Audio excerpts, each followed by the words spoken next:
Hi, I'm Graham Dodge, CEO of Sickweather.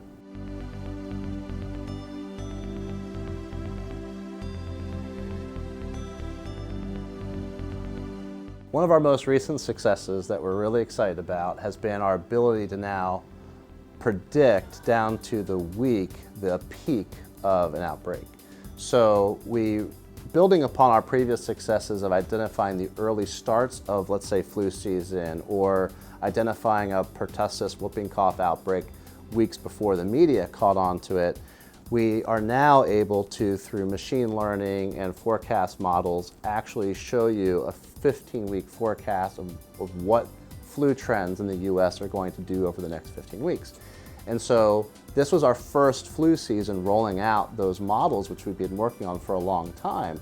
And sure enough, it came to pass that the peak week that we were identifying for flu season, which was in mid-March, ended up being the height of flu season this year as a late flu season, which is unusual. Usually flu season peaks in around January, and in this case we were identifying mid-March as the peak.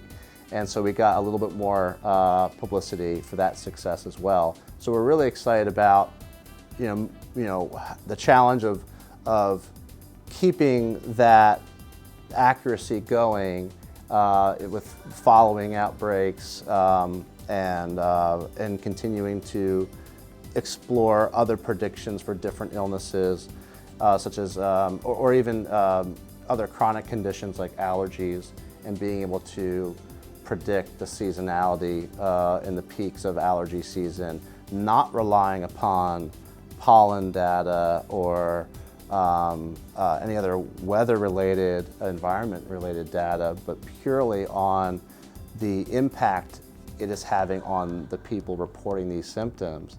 And that is, I think, a much more meaningful way to look at allergy season, for example, because it's directly related to how it's impacting people's lives, as opposed to whether you may or may not be allergic to certain pollen or grasses or things like that.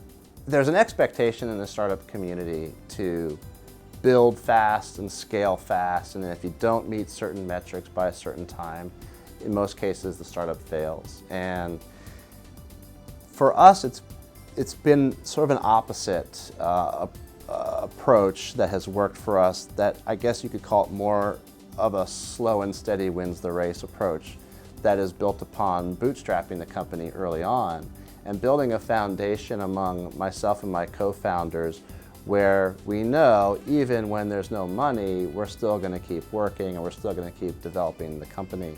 And certainly for the first 3 years, it was a labor of love in that case. It wasn't until we got into Techstars that we then received some capital that allowed us to work on it full time. But even since then, most of the people that are on our team are shareholders in the company, and they also, when times are tough, they still are able to throw in and help us keep the company going to achieve that next level of success. Now, certainly the more capital we take on, the expectations are going to be greater and greater, and I think with that additional capital we will be able to scale a lot faster. But at this point, a lot of investors are looking for what they call cockroaches instead of unicorns. So previously, all the startups are sort of measured by their how much of a unicorn they could be.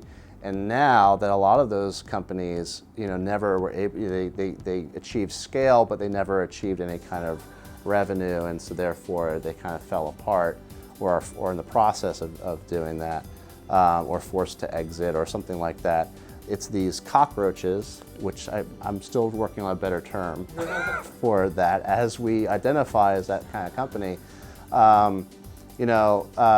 Are the one, we're the companies, we're the type of startup, the breed of startup that can survive, that famine part of the feast or famine when it comes to capital. And I think that's extremely valuable for companies to be able to bootstrap early on and develop that foundation, develop that resistance, and to be able to iterate quickly even when there's no capital to work with.